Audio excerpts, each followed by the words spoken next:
let's talk about the layers and its transformation and how different layers work. So, first of all, visibility of the layers work in a stack system where one layer is above the other, and that's how the visibility is to us. So, as you can see, this layer, the star layer, is above this shape layer, and this is above the airplane layer, and at the ground we have the kangaroo layer. So the kangaroo layer works as a background while the other layers are in front and can be visible to us. So this is the kangaroo layer. This is the boundary of the kangaroo layer, and if we just change it, you can see there is no change. But if we disable all the other layers, to do that, just click on this button and all the other layers are invisible. And you can see that I have changed its position and everything. Yet it is not visible to us because it has layers above it. So now comes the transformations.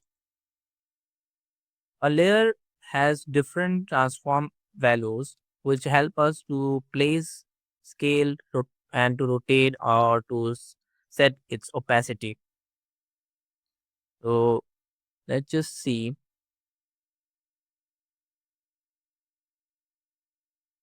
This is the position layer.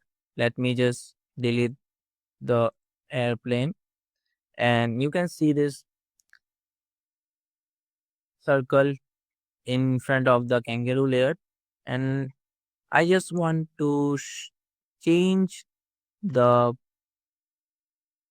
change the transformation, and I want to place this circle around here or maybe here. So if I change the position of this, if we just change the position from here, let's say let's make it 800, it will change its position. You can see it, right? So this is the x-axis and this is the y-axis.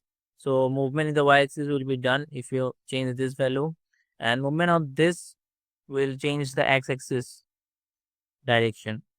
And if I want to scale it, let's scale it down or up. Let's scale it up. Let's say I want to scale it up. You can see it scales uniformly. But if I click on this, uh, now I can scale it in just one direction, in x direction or in just y direction. This is to make a constant proportion of scaling. Now I want to rotate this layer. Let's just work for this one and click, and just if we go into transformation, and we can see that if we increase this, it starts rotating.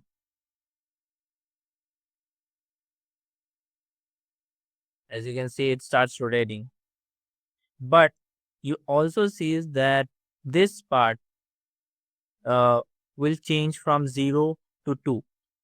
So after 360-degree, it will turn to 1. And again, after 360-degree, it turns to 2. After 360-degree, it turns to 3. So let's just say I want this star to rotate for 3 times, like say for 360-degree, a whole rotation, and I want it to happen for 4 times. I'll make it 0 and make this 4. Now, this is buttons are used for keyframing. We'll be talking about it in the animation part. So for now, let's just click on it, and you will have a button here. Bring it here, and then make this 0 again. And if we play, you can see this star going around. So it just goes around in circle. Remember that the circle or the star will move along its anchor point. So we can move the anchor point from here to, we can move it here, or we can move the anchor point using the pan tool that I have told you. So if I just move this anchor point here, it will change its position. You can see the position has been changed, the anchor point. So this is used to change the anchor point's position, and we can change the anchor point position from here too. Let's talk about the opacity. So if I want this layer above this layer, above the kangaroo layer, but I want to see beneath it, I can just reduce the opacity. So you can see that there is a star, but we can see beneath this layer too. We can just decrease the opacity. All this transform value can be used to also make simple animations, which we will be also looking after sometime. So you can see a color here, right? Let's talk about this now. This is the color of the layer. So if I click on the color, it will bring up a list of colors, and I can select one of them. Let's go for red for now. And you can see the color has been changed.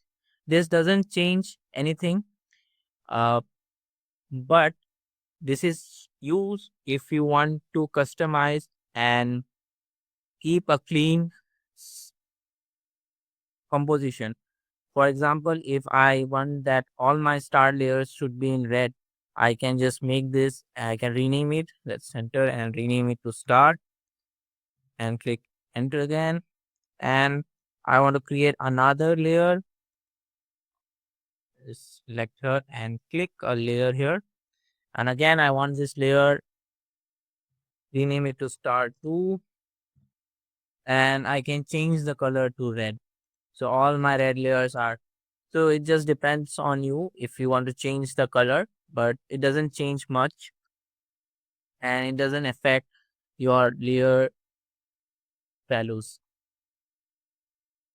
If I want to move the marker by one frame, I can also select the control and right button, and I can move it by one frame. So that's how I move it by one frame. This is used to go to a specific frame or to go around 1 or 2 frames. We'll be talking about how to add motion and animation, and in that we'll be talking about keyframes. And to add a keyframe to a layer, we may have to go 1 frame front or 1 frame back. You can see this layer have an add button. We'll be talking about this in the next section, where we will be talking about layers and solids. For now, thank you, and let's meet in the next section.